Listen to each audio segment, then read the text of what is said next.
Welcome to my channel. Make sure to like and subscribe for more content. Thank you so much.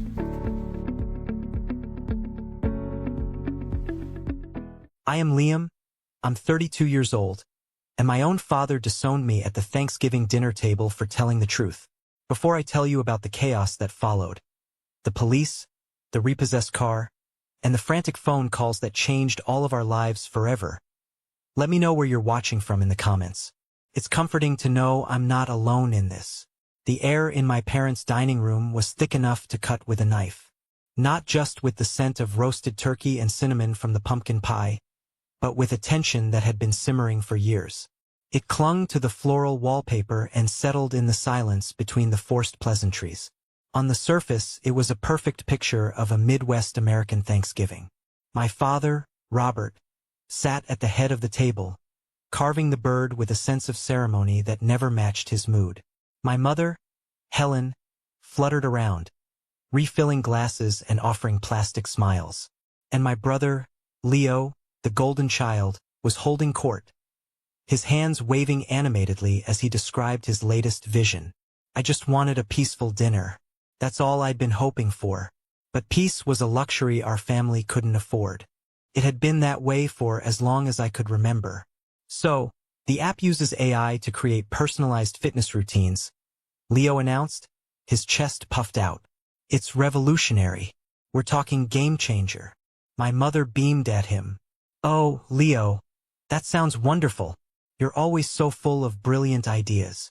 Just need to secure the next round of funding, he said, pointedly not looking at me. But with an idea this solid, it's just a matter of time. I knew what that meant.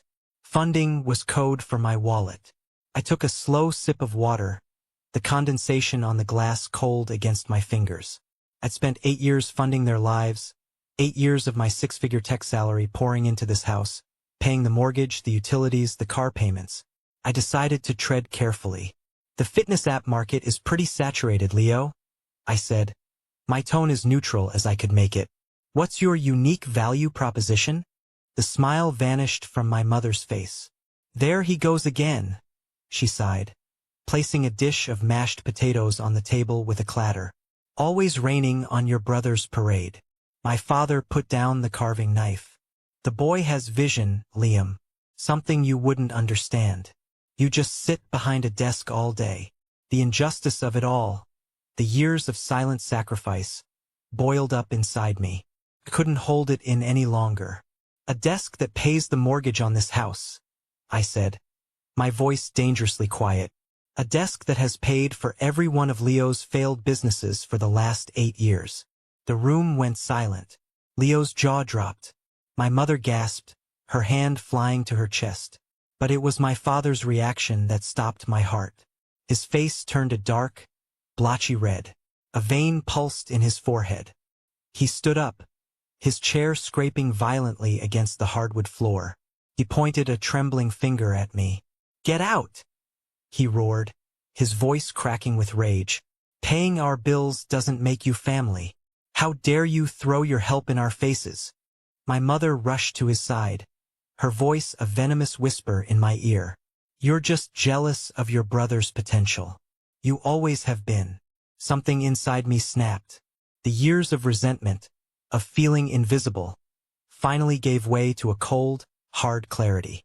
I looked from my father's furious face to my mother's disappointed sneer, to my brother's smug smirk. And I smiled. It wasn't a happy smile. It was the smile of a man who had finally run out of hope. "You're right," I said calmly, placing my napkin on the table. "Then let his potential pay the $9,600 a month it takes to keep this all going." I stood up and walked towards the door, their stunned silence following me. "You leave this table," my father choked out behind me, "and don't you bother coming back for Christmas. You are no longer my son." I didn't turn around. I just walked out into the cold November night. As I sat in my car, the engine quiet, the screen of my phone lit up my face. The shock began to fade, replaced by a chilling resolve. They had finally said the quiet part out loud. Paying their bills didn't make me family. So I wouldn't. The first memory that surfaced wasn't of the fight, but of something from decades ago. A gleaming red bicycle. A symbol of where it all began. That red bicycle. It was a Schwinn, I think. Bright, candy apple red with chrome fenders that shone like mirrors. Leo got it for his 10th birthday. I remember because my 12th birthday had been 2 months earlier. Leo had brought home a report card with 3 C's, AD, and AB in gym. He'd gotten the bike. 2 months prior, I'd brought home a report card with straight A's, a letter of commendation from my science teacher, and 1 second place in the state math competition. I'd gotten a pat on the head and a quiet, "That's nice, Liam." Even as a kid, you understand currency. Not just money, but the currency of love, of attention, of approval. In our house, all the currency flowed to Leo. He was the charming one, the funny one, the one with potential. I was the responsible one, the quiet one, the one who just existed. I got the smaller bedroom with the leaky window. Leo got the big one overlooking the backyard. He got new clothes every school year. I got his hand-me-downs if they weren't too worn out. I learned early on that the only way to get any sort of peace was to excel, to be so self-sufficient that I never needed anything from them. It was a lonely way to grow up. I poured myself into my schoolwork, into computers. The logical, predictable world of code made sense to me in a way my own family never did. 1 + 1 always equaled 2. Do the work, get the result. In my family, the math was always skewed. I could bring home a trophy and Leo could break a neighbor's window, and somehow, I was the one who ended up feeling like I needed to apologize for taking up too much space. My parents weren't monsters. I want to be clear about that. They were just blind. Blind to the dynamic they had created. My mother saw Leo as an extension of her own unfulfilled dreams. She'd wanted to be an artist, and she saw his creativity, even when it led to nothing but messes, as a sign of genius. My father, a man who worked a union job at an auto plant, saw Leo's effortless charm as the key to a white-collar success he'd never had. I, with my quiet diligence and predictable success, was just background noise. The reliable, sturdy furniture of the family. You don't praise a chair for holding you up. You just expect it to. That was me. The chair. I accepted it. For years, I accepted it as my role. The invisible yet reliable son. I told myself it was fine. That one day they would see me. One day my achievements would be too big to ignore. That hope, I would later learn, was the most dangerous thing of all. It kept me tethered to them long after I should have walked away. The scars from that childhood weren't the visible kind. They were the deep, internal kind that whisper to you in the dead of night, telling you that you aren't enough, that your worth is conditional, and that you have to earn the love that should be given freely. And that red bicycle was the first gleaming symbol of that painful truth. The apathetic family dynamic solidified into a financial nightmare the year I turned 18. That was the year the auto plant had massive layoffs. My father, with 25 years on the line, was suddenly out of a job. His pride, already a fragile thing, was shattered. He never really recovered. He took odd jobs here and there, but the steady provider he once was disappeared, replaced by a bitter, resentful man who spent his days watching daytime TV. My mother's part-time job as a dental receptionist wasn't nearly enough to keep them afloat. That same year, I was accepted into a top engineering program. There was no talk of a college fund for me. It was just understood that I was on my own.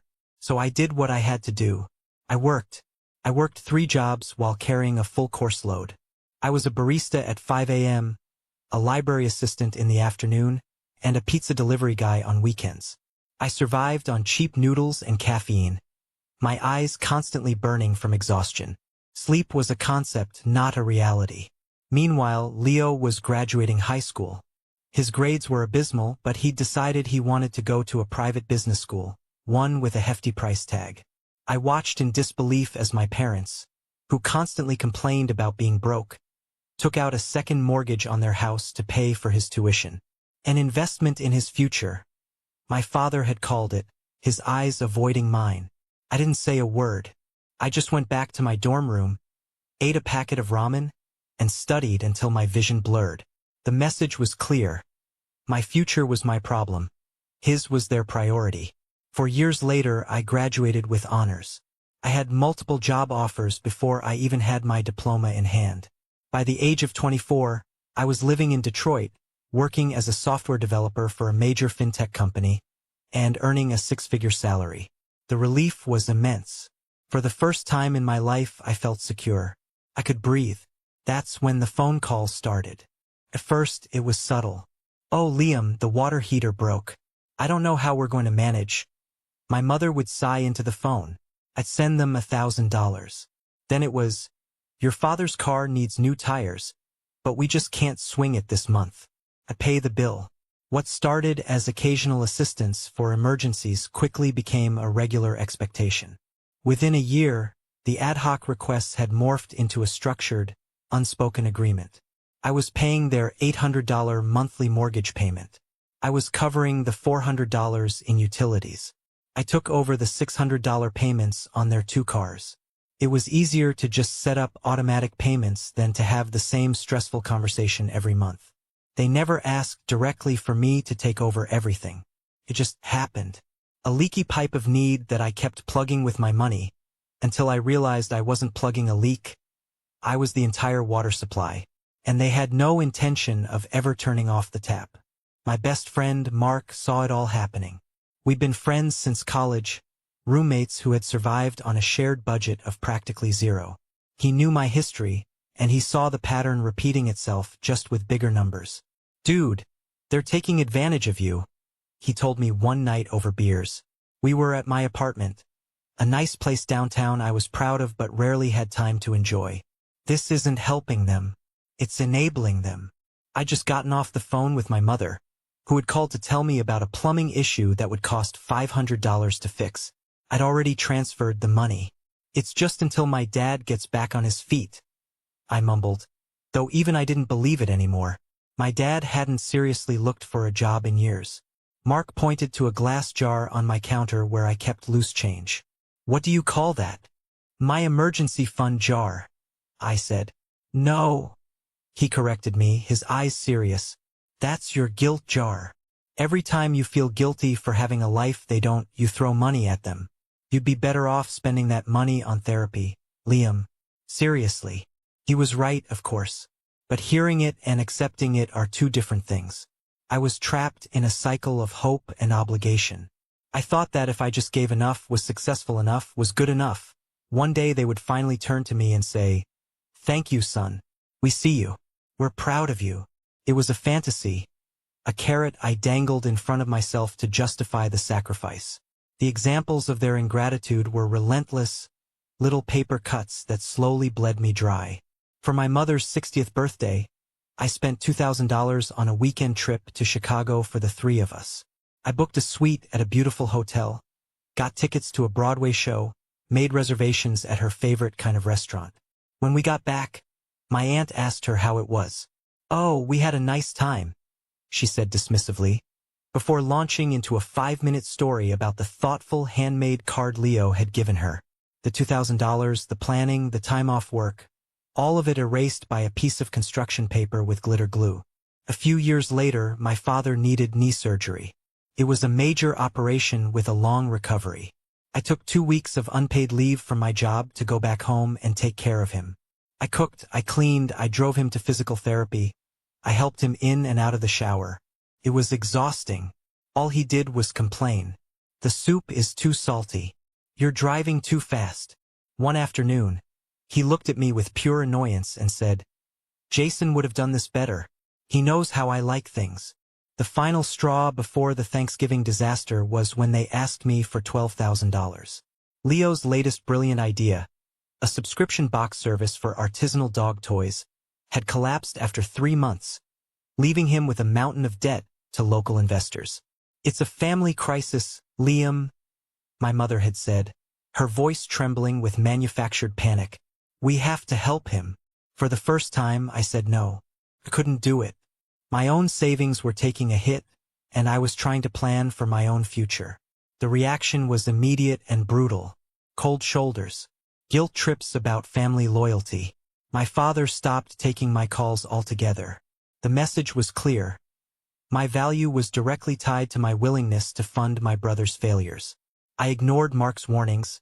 I ignored the evidence in front of my own eyes, all because I was still chasing that pat on the head from a decade ago. And that desperation is what led me right to their dining room table, ready for the slaughter. My brother Leo lived his life like a perpetual motion machine powered by bad ideas. It was almost impressive in a way. He didn't just fail. He failed spectacularly, leaving a trail of debt and broken promises in his wake. Yet he always emerged from the wreckage with his self-confidence completely intact. It was a superpower I could never understand. His first major venture, after dropping out of the expensive business school my parents mortgaged their house for, was an online dropshipping business selling. I think it was bamboo phone cases. He spent 6 months building a flashy website, convinced he was the next Jeff Bezos. The business lasted until his first credit card statement arrived. He'd spent thousands on online advertising with a return of about $75. When I tried to offer some advice on targeted marketing, he waved me off. "You don't get the startup grind, Liam. You're corporate." The business folded. My parents called it a valuable learning experience. Next came the food truck. This was his passion project for a solid year. He talked endlessly about gourmet fusion tacos. He created menus. He designed a logo. He even bought a ridiculous chef's hat. The only thing he never managed to acquire was an actual truck. The startup costs were too high, he claimed. That venture died not with a bang, but with a whimper, and a drawer full of unused napkins with his taco logo on them. Then came the crypto phase. This one was the most damaging. He'd watched a bunch of YouTube videos and suddenly declared himself a cryptocurrency investment guru.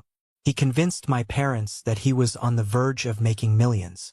I later found out he'd lost over $15,000 of their savings, and apparently a lot more that I didn't know about at the time, on a coin that plummeted to zero overnight. When I confronted them about it, my mother defended him fiercely.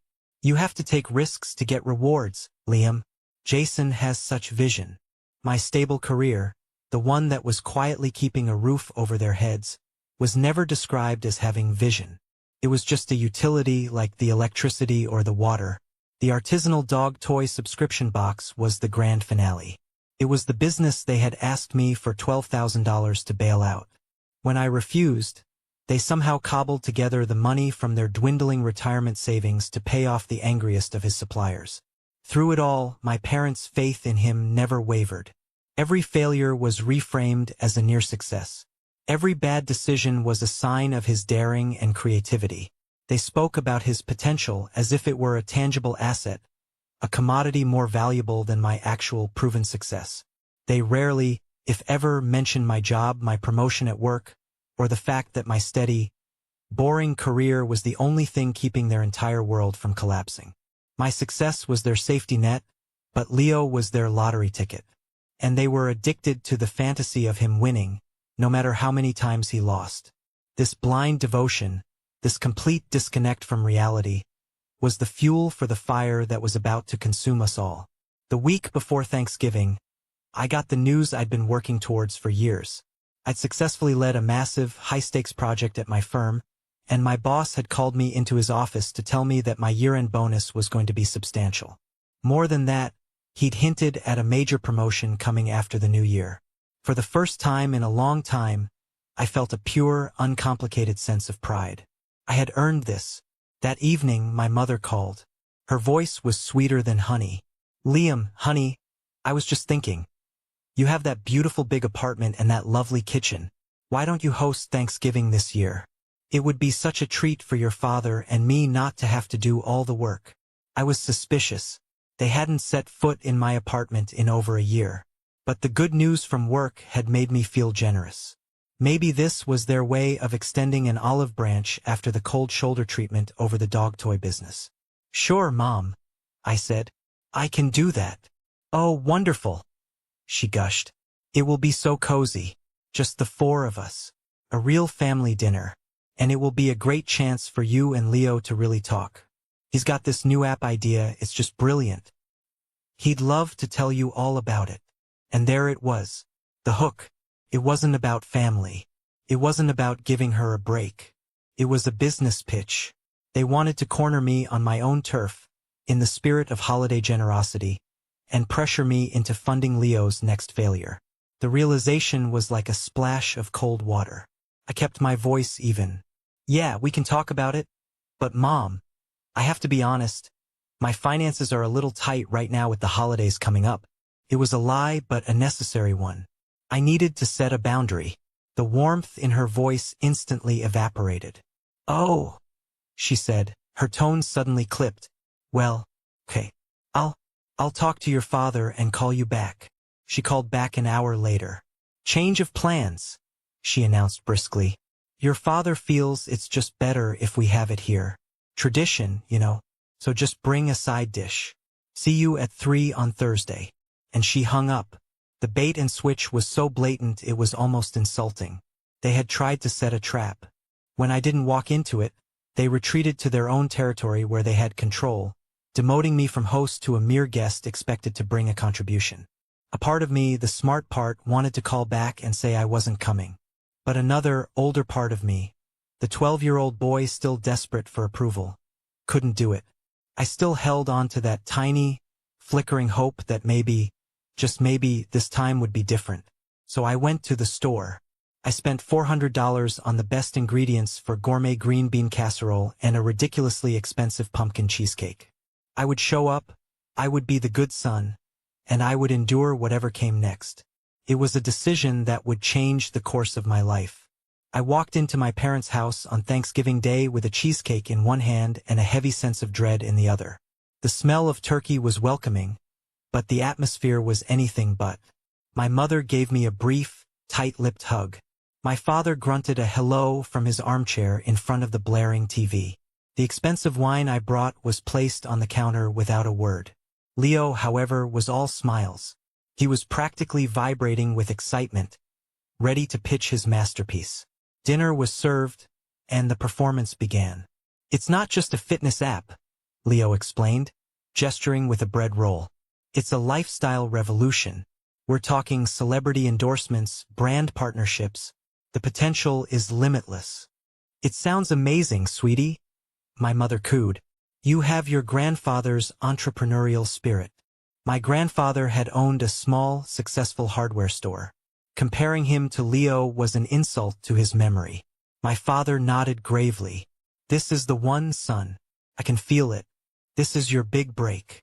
They were talking about investing their retirement savings into it. The same savings that had already been decimated by Leo's crypto disaster.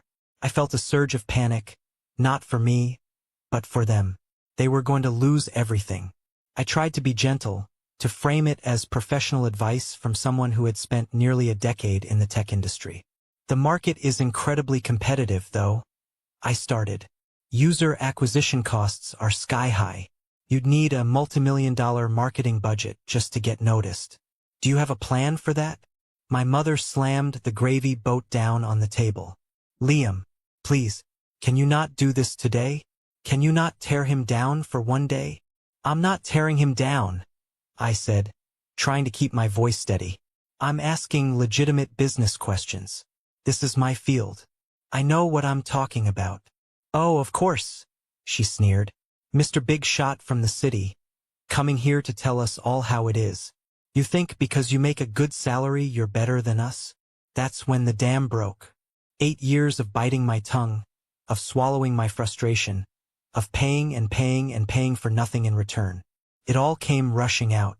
Better than you? No. But more responsible? Yes. I shot back, my voice rising. I know what I'm talking about because my boring job has been paying the mortgage on this house for 8 years. Paid for the car you drove here in, Mom. It paid for the electricity that cooked this turkey. It paid for every single one of his failed visions. The silence that followed was deafening. It was the first time the unspoken truth had ever been said aloud at that table. My father's face, which had been slowly darkening, was now a mask of pure fury. He rose from his chair, a towering figure of wounded pride, and delivered the words that would set me free. Get out, he roared. And the final fracture, the one that had been spreading for years, finally broke our family apart. The moment the words left my mouth, I couldn't take them back. And I didn't want to. For nearly a decade, our family had operated under a fragile, unspoken contract. They would pretend they were self-sufficient, and I would pretend I was just helping out.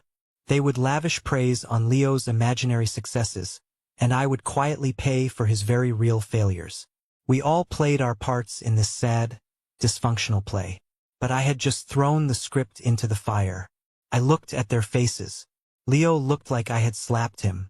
My mother's expression was a mixture of shock and outrage, as if I had uttered the most profane blasphemy imaginable. My father looked utterly betrayed. Not because I was wrong, but because I was right, and I had dared to say it. I had exposed the lie that held his fragile ego together. All these years, I said, my voice shaking with a mix of anger and grief. All these years, I worked my ass off, not just for me, for you, for this family. When Dad lost his job, who stepped up? When Leo needed tuition, who was told to figure it out on his own so you could mortgage this house for him? Who pays for the emergencies? Who pays for the day-to-day? It was me. My mother found her voice first. We never asked you for any of it, she hissed, a blatant lie. You didn't have to ask, I exclaimed, my voice getting louder. You just sigh into the phone about a bill you couldn't pay, and you knew I'd take care of it. You manipulated me with guilt, and I let you. I turned to Leo. And you just took it. You let me pay for your life while you chased one fantasy after another, and you never once said thank you. You just thought you were entitled to it. Leo shrank back in his chair, unable to meet my eyes. He had no defense because there was none. We all knew it was the truth. The air crackled with it. For the first time, I wasn't the quiet, accommodating son.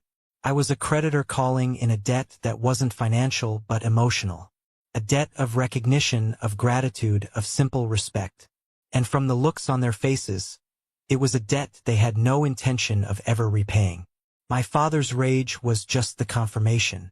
He couldn't face the truth, so he did the only thing he could. He decided to erase me from the equation. My father's roar of "Get out!" echoed in the sudden, ringing silence. His hand was still pointing at the door, trembling. His entire body shook with a fury that seemed to come from a place deeper than just anger. It was the fury of a king whose authority had been challenged, of a man whose carefully constructed world had just been shattered by a single, undeniable truth. "Robert, please," my mother whispered, putting a hand on his arm, but he shook her off.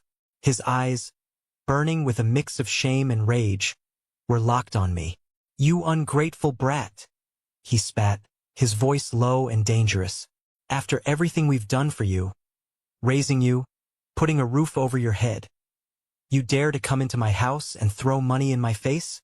Your house," I repeated, the absurdity of the statement giving me a strange sense of calm. "Dad, the bank owns this house, and I pay the bank." That was it. That was the final insult his pride could not endure.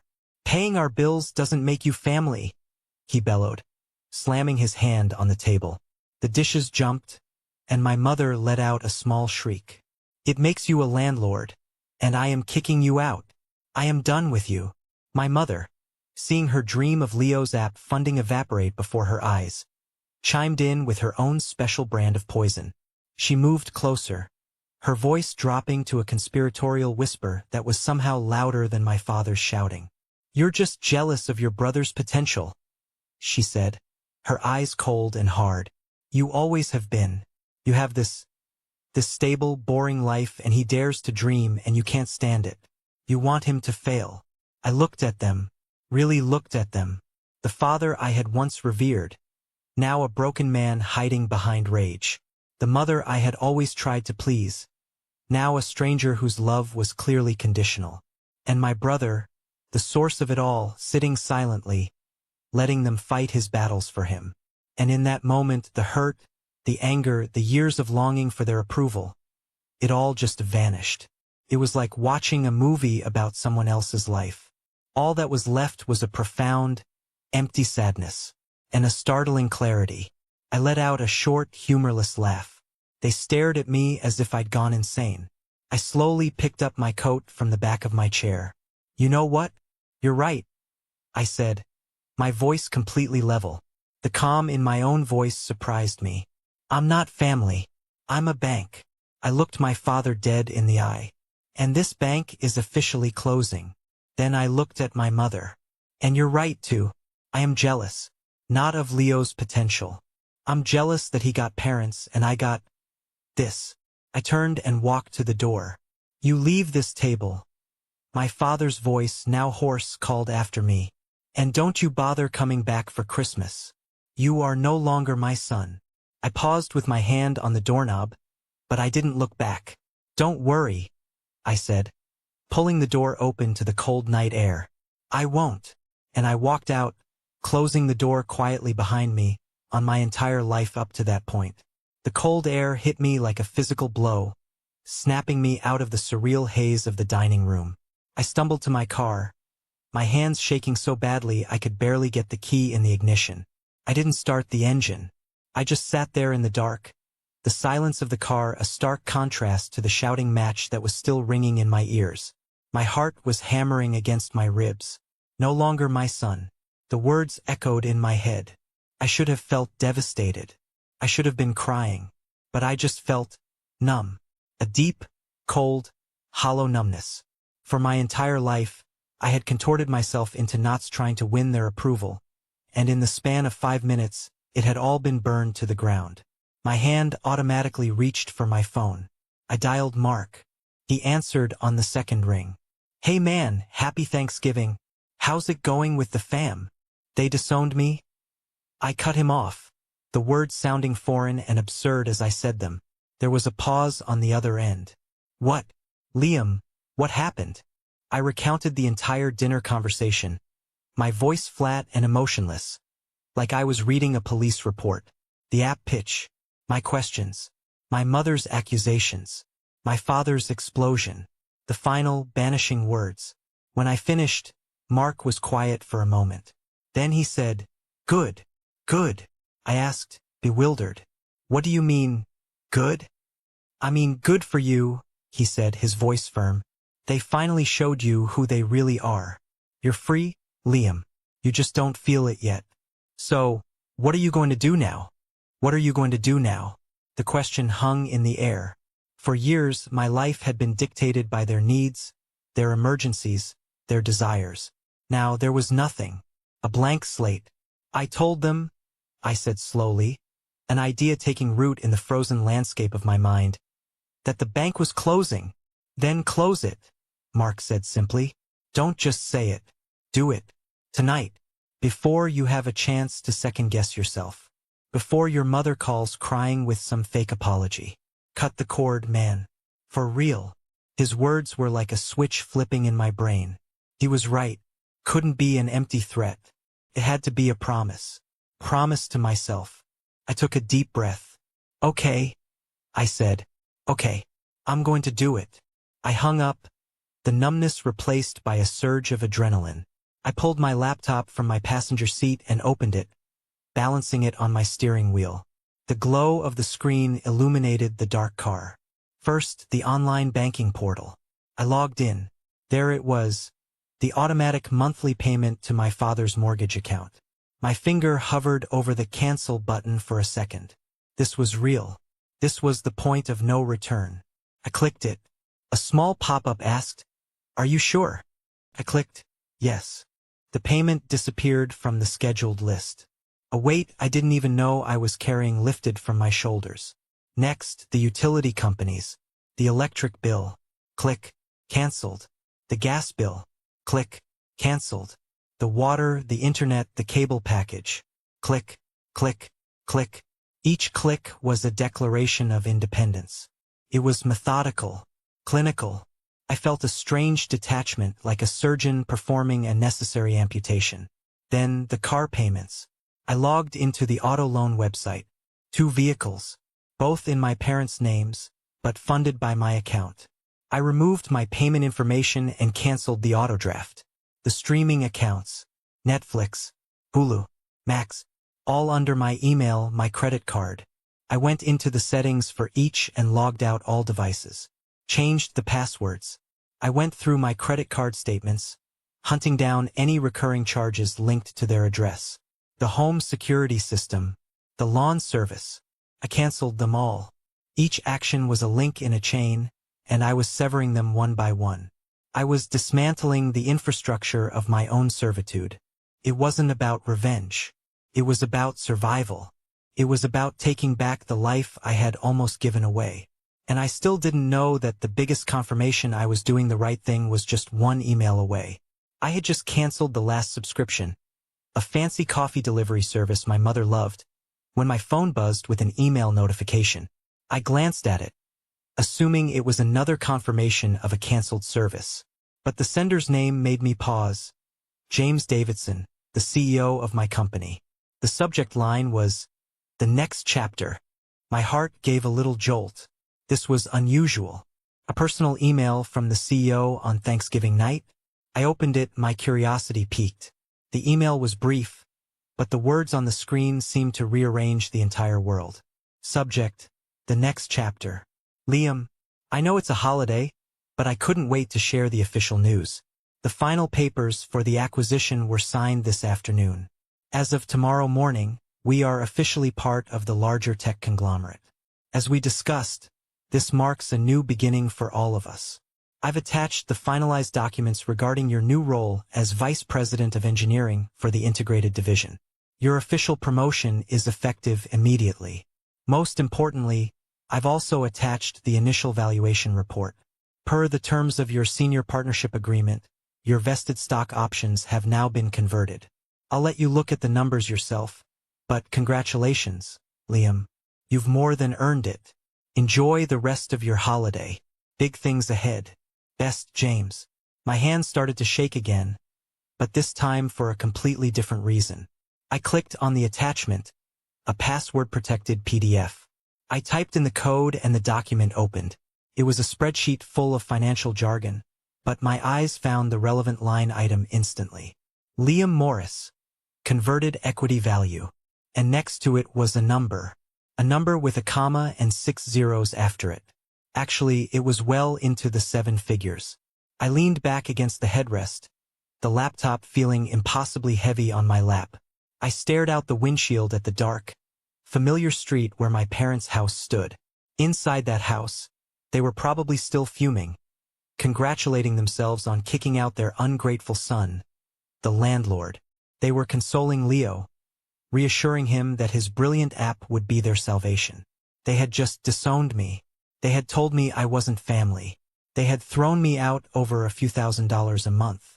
And they had absolutely no idea that they had just severed ties with the one person who had not only been keeping them afloat, but who was now officially a millionaire. The bonus I'd been happy about earlier that week? It was nothing, a rounding error compared to this.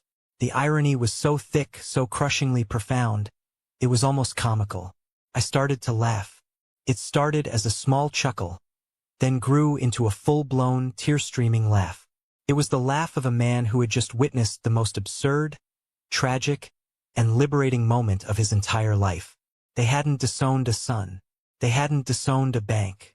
They had disowned their winning lottery ticket because they were too busy putting all their faith in a losing one. The laughter subsided, leaving a strange, quiet peace in its wake. All the pain, all the lingering doubt about whether I had done the right thing, it all evaporated. Their decision wasn't just cruel. It was, from a purely practical standpoint, catastrophically stupid. And it was the ultimate confirmation that they never saw me. They only ever saw a resource. And because they couldn't see my true value, they had lost access to it in every sense of the word. I started the car, the engine humming to life in the quiet street. For the first time, I wasn't just driving away from their house. I was driving towards my own future.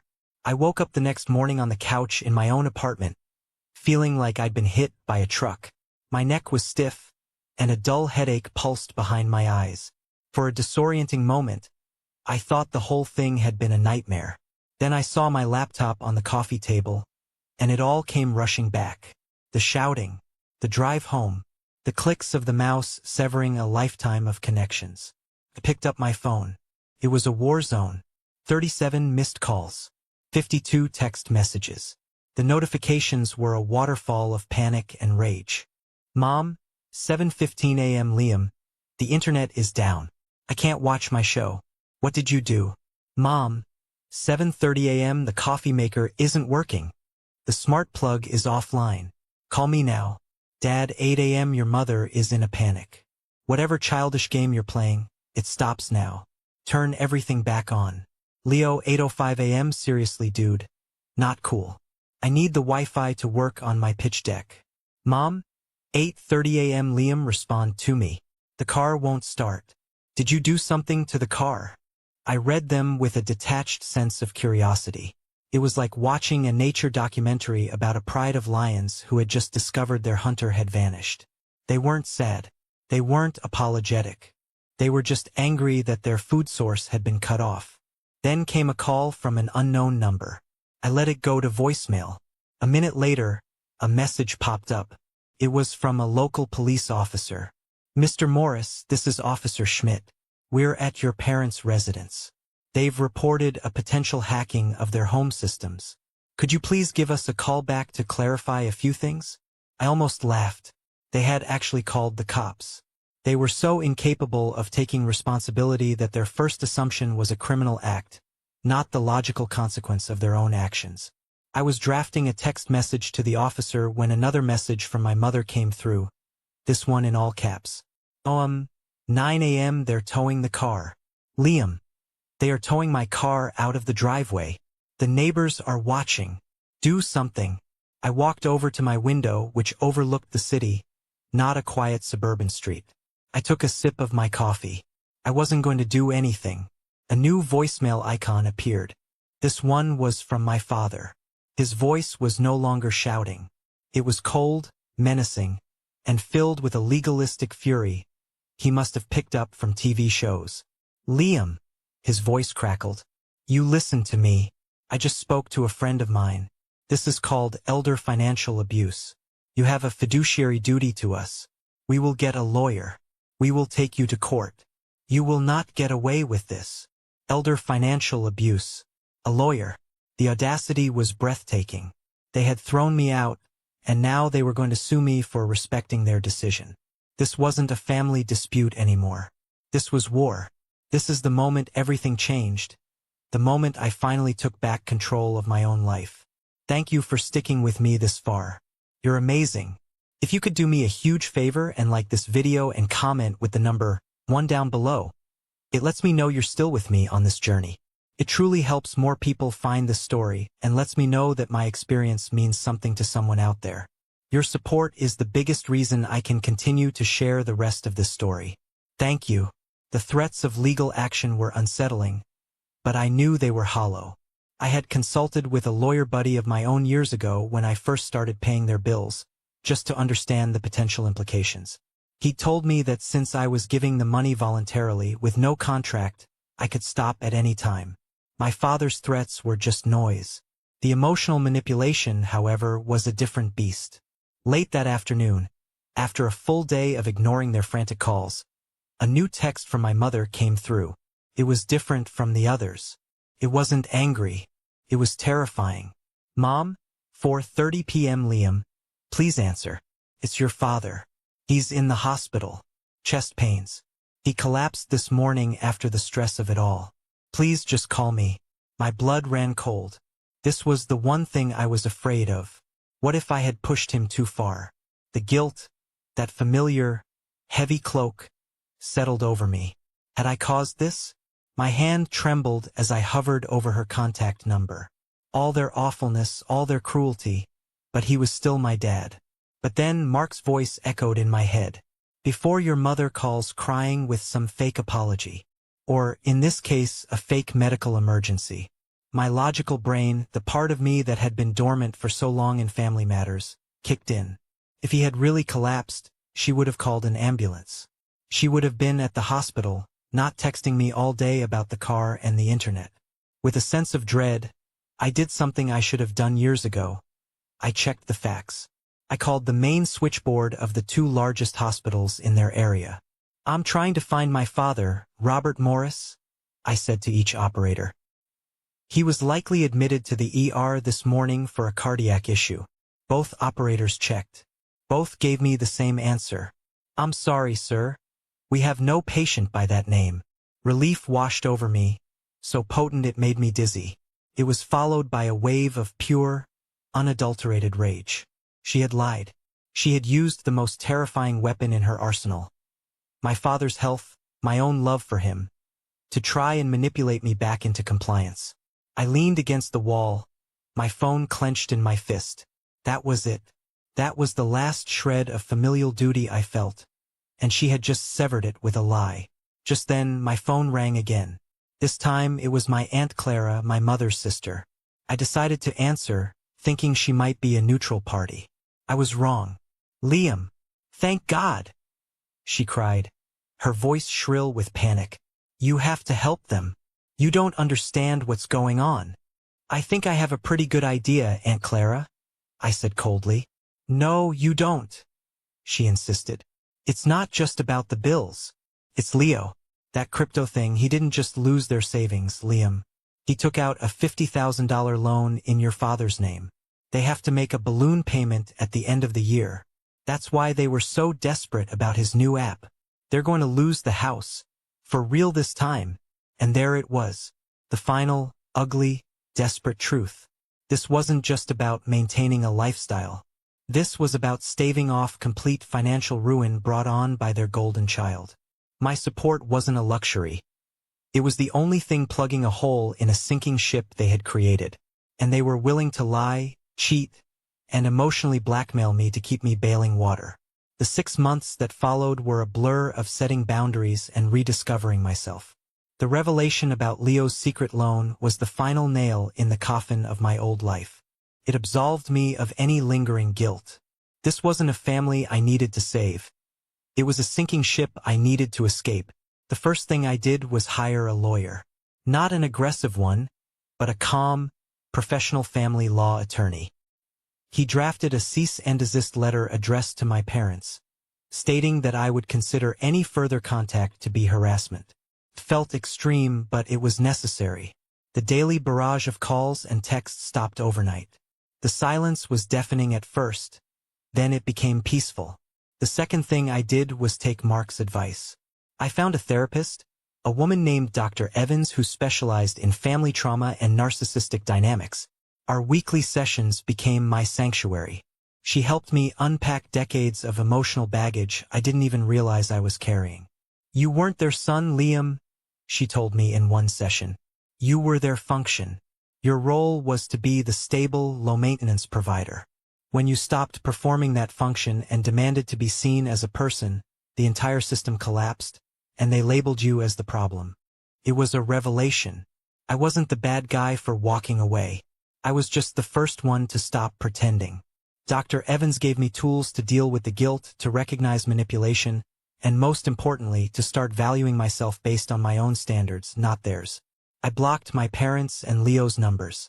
I also blocked the numbers of flying monkeys like Aunt Clara, who would occasionally try to get through with messages about making amends and the importance of family. With the noise silenced, I started to rebuild.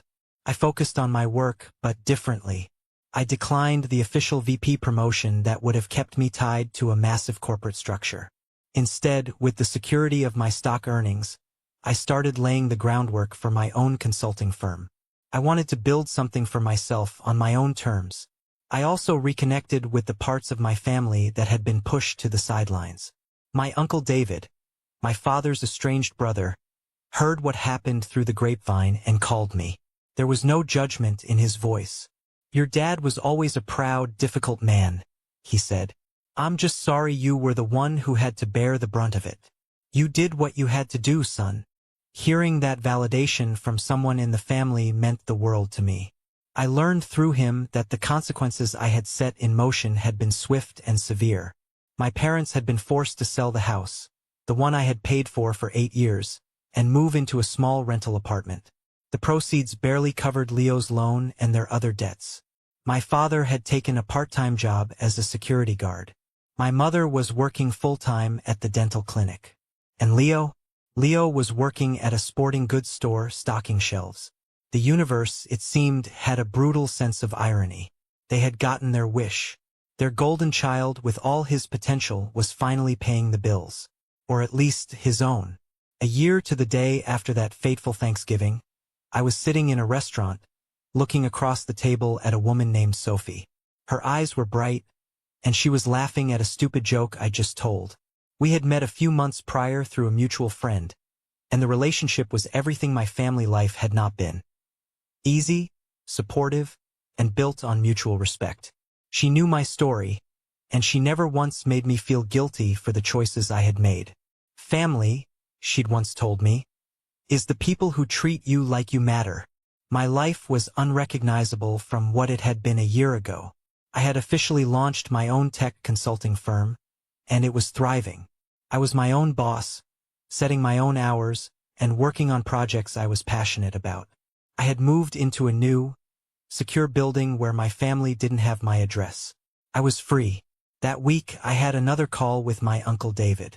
We spoke every month or so, catching up. He'd become the quiet, steady father figure I'd always craved.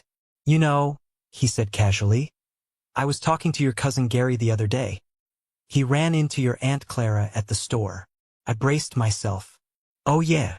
Yeah, David continued. She was complaining, of course, going on about how you destroyed the family. But then she said something interesting. She admitted that for years, whenever your mother would complain about money, Clara would say things like, "Oh, Helen, don't worry. Liam's making a huge salary. He can afford it. It's the least he can do after all you did for him." She was pouring gasoline on the fire the whole time.